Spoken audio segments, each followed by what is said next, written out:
Hello friends, welcome to all of you on Binda GS forum. स्वागत है आप लोग का अपने YouTube channel Binda GS forum पे।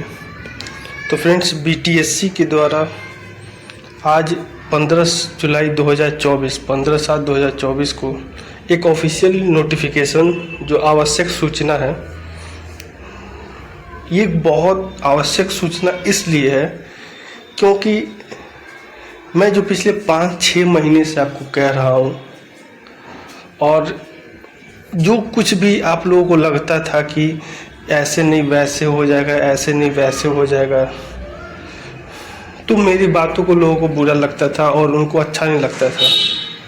लेकिन कहीं ना कहीं मैं आपको इस चीज़ से ये बात को लेके आश्वस्त करना चाहता था कि जो भी एक्सपीरियंस है वो जेन्युइन होना चाहिए और संबंधित जगह से होना चाहिए। भारत सरकार या राज्य सरकार से निबंधित या उसे रजिस्टर्ड होना चाहिए। उसी से रिलेटेड देखते हैं, पूरी वीडियो को शुरू से अंत तक देखिएगा, शायद आपको एक एक पॉइंट समझ में आ जाएगा और उसी के बिहाफ पे आपको लॉगिन करके अपना ऑब्जेक्शन रेज करना है। तथा जितने भी बीटेक और डिप्लोमा कैंडिडेट है जिनका भी स्क्रूटनी होना बाकी है और वो छटेंगे, उससे पहले बीटीएससी ये एक इंटीमेशन देने की कोशिश किया है ताकि सभी लोग प्रॉपर ढंग से आए वहाँ पे। तो आइए देखते हैं क्या है। विज्ञापन संख्या 7/2023 से 36/2023 ये आईटीआई कैंडिडेट वालों के लिए है, जहाँ पे विज्ञापन संख्या 15, 20, 21, 25, 29 और 30 को छोड़ के ये बात कहा जा रहा है। ध्यान देने वाली बात है। इसमें सबसे बड़ा प्रॉब्लम ये है कि जो 12 जुलाई से चल रहा है प्रोसेस, 18 जुलाई तक जो 2 शिफ्ट में ये डॉक्यूमेंट वेरिफिकेशन का कार्य हो रहा है, उसमें कतिपय कारणों से बहुत सारे कैंडिडेट डिस्क्वालीफाई हो गए हैं और योग्यता से संबंधित साक्ष्य, योग्यता ध्यान देने वाली बात है। यहाँ पे एक्सपीरियंस, एलिजिबिलिटी से संबंधित साक्ष्य, एक्सपीरियंस को तो साइड कीजिए, क्या है सबसे बड़ा मुद्दा? योग्यता से संबंधित साक्ष्य प्रस्तुत करने का एक अवसर बीटीएससी दे रहा है आपको। तो इस एक गोल्डन अपॉर्चुनिटी को आपको गंवाना नहीं चाहिए। आईटीआई के जितने कैंडिडेट हैं, इसमें ये कहा गया है कि आपको 16 जुलाई से, ध्यान देने वाली बात क्या है कि 16 जुलाई से लेकर 18 जुलाई तक शाम को 6 बजे तक आप अपना जो भी ऑब्जेक्शन रेज कर सकते हैं। उक्त के क्रम में केवल अयोग्य अभ्यर्थियों की विवरणी उनके नाम, एप्लीकेशन नंबर के साथ आयोग की वेबसाइट जो btsc.bihar.gov.in, जो मैं अपने टेलीग्राम लिंक में भी अभी शेयर कर दे रहा हूँ, ठीक है, और डिस्क्रिप्शन लिंक में भी मैं दे दूँगा, पर संबंधित साक्ष्य अपलोड करने हेतु डाला गया है, ठीक है। सभी अयोग्य अभ्यर्थी उस पर लॉगिन करके ओटीपी के माध्यम से ऑब्जेक्शन रेज करेंगे।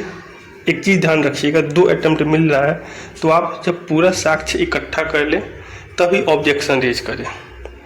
उक्त ऑनलाइन योग्यता से संबंधित साक्ष्य के अतिरिक्त अन्य किसी माध्यम, मतलब कि हार्ड कॉपी में आप बीटीएससी में लेके जा रहे हैं, नहीं स्वीकार किया जाएगा।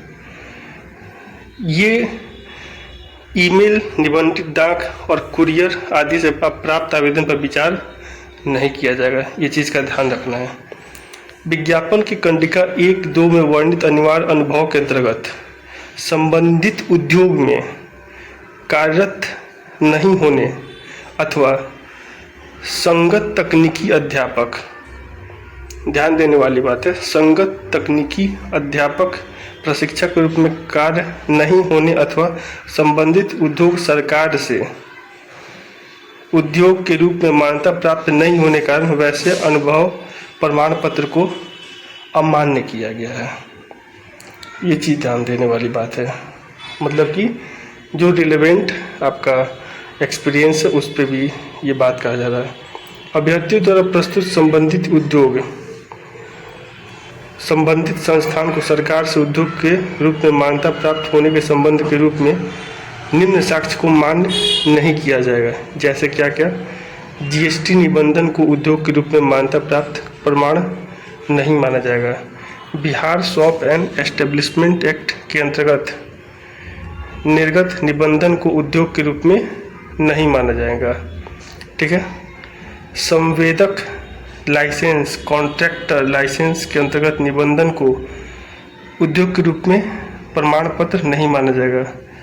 अभ्यर्थियों के ईपीएफ कटौती के विवरण को अभ्यर्थी के संस्थान को उद्योग के रूप में सरकार से मान्यता प्राप्त का प्रमाण पत्र नहीं माना जाएगा। ये चीज़ ध्यान रखना है कि अभ्यर्थियों की ईपीएफ कटौती के विवरण को, कितने लोग अपना पीएफ शो कर रहे हैं, तो उसको भी नहीं माना जाएगा। तो क्या क्या नहीं माना जाएगा? GST, Bihar shop establishment act के अंतर्गत निर्गत उद्योग को नहीं माना जाएगा। लाइसेंस, कॉन्ट्रैक्टर लाइसेंस को नहीं माना जाएगा। ईपीएफ कटौती को नहीं माना जाएगा। तो इस चीज़ को ध्यान रखना है। साथ में अनिवार्य अनुभव के अंतर्गत संबंधित उद्योग में कार्यरत नहीं होने अथवा संगत तकनीकी अध्यापक प्रशिक्षक के रूप में कार्यरत नहीं होने अथवा संबंधित उद्योग के सरकार से उद्योग के रूप में मान्यता प्राप्त नहीं होने के कारण को भी अनुभव प्रमाण पत्र को अमान्य किया गया है। ये चीज़ को ध्यान रखना है।